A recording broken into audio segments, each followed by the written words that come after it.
In it, I think it's Fast 7, there is this hacker that creates this thing that can see into every phone and see into every traffic light. They can get in, and the whole Fast and Furious crew's job is to get this hacker and get her program and give it to the U.S. military, because the U.S. military are the good guys and they need to have this. You don't want to end this up in the bad guys' hands. And it's like, I just remember thinking like, wow, this is blatant, like weird propaganda in Fast 7. Yeah. I came to see cars jump out of, skyscrapers, not this. This is interesting. Well, it's also, they feel like those kind of movies sell to the kind of people who like those kind of movies. Right. Like those kind of concepts. Like if you like Fast and Furious 7, you might have a MAGA hat.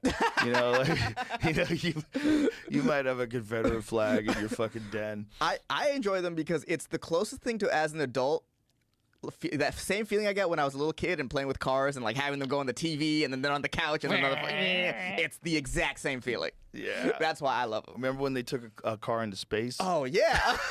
Yeah. Yeah. Oh, you mean Ludacris was driving a car in space with a steering wheel, an accelerator, everything. If I wanted to show someone the peak of America, it's Ludacris driving a car in outer space. It's like, hey, look how great we are. Let's watch that video. Look how great we are. This is our gift to the world.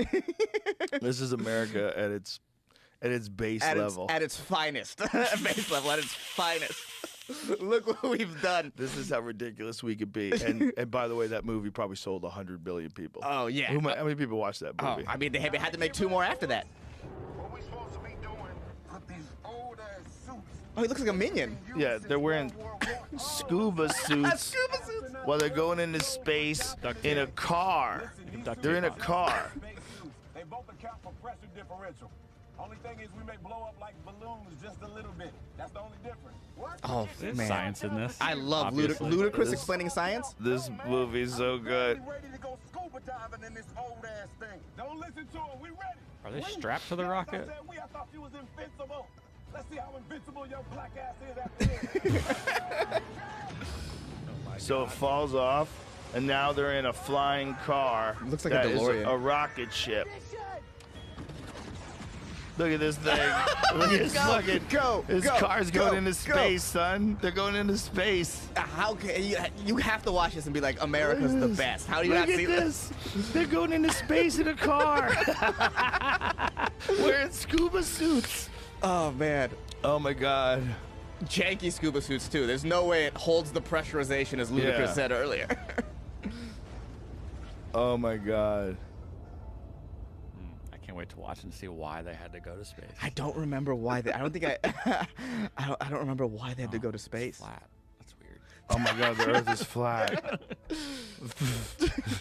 That would be Fast and Furious's greatest movie ever. That would be unreal. I don't think they had the balls to do that. If they did it and said the world was flat, do you know how many people would fucking cheer? Oh yeah. There are. The I would Flat cheer. Earth movement, this is what happened with the Flat Earth movement. It took off, and then everybody went, oh, get the fuck out of here. What was I thinking? And now it seems to be back.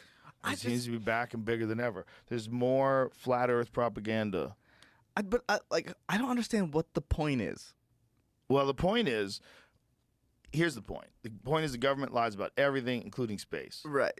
And that we are really God's creation. There's an ice wall around the outside of the world. You're not allowed to pass it. If you try to go there, the military will stop you. The military, even though there's fucking thousands and thousands of members that have probably seen this, they've hidden this information from the general public for the greater good of mankind or for evil reasons. Right. Because they don't want you to know about God. Right. And then the stars are just bullshit, and there's a firmament, there's like a cover over the earth, and that's why we can't go into space. Oh, that's wild. It's wild. Because I always just thought, like, even if the Earth was flat, like, what am I gonna do? I'm just gonna still like go to Chipotle and like live my life. Like, you know what I mean? Like, I don't understand. I never understood the point of getting that hyped into it.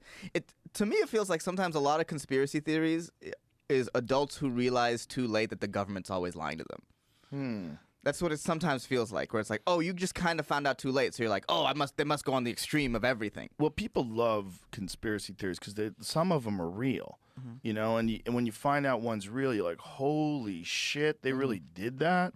Oh, my God. And then you start getting suspicious about everything, you know, and you can go down rabbit holes. Right. And you can find the thing about, like, a video on YouTube, for instance. is you could find someone who's like a really good narrator, who's using good words and good sentences, and they're speaking well, and they sound intelligent, and they're saying things that's just absolutely not true. Right. And it's not Sound British. No one's stepping in to prove it that it's not true. But if they were having that same conversation and they were talking to like Brian Keating, and he starts explaining to them how we know the Earth is round, how every planet we've ever observed is round, why they are round. There's a thing called Bode's Law, where you could kind of you could accurately predict based on the mass and the size of a planet where the next planet's going to be. They're all round. Yeah. The idea that we're not, Well, we we're found. special. How many planets have they found now? They started finding them, as the equipment got better.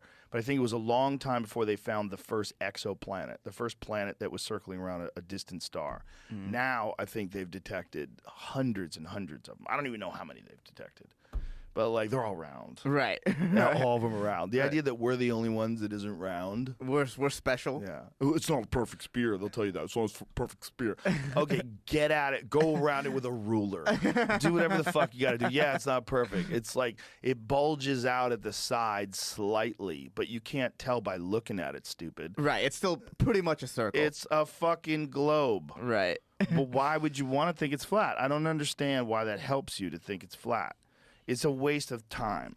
The mystery is in the entire thing itself. The mystery is that we are literally on an organic spaceship floating in what might be God. The universe might be God. We might be floating in God.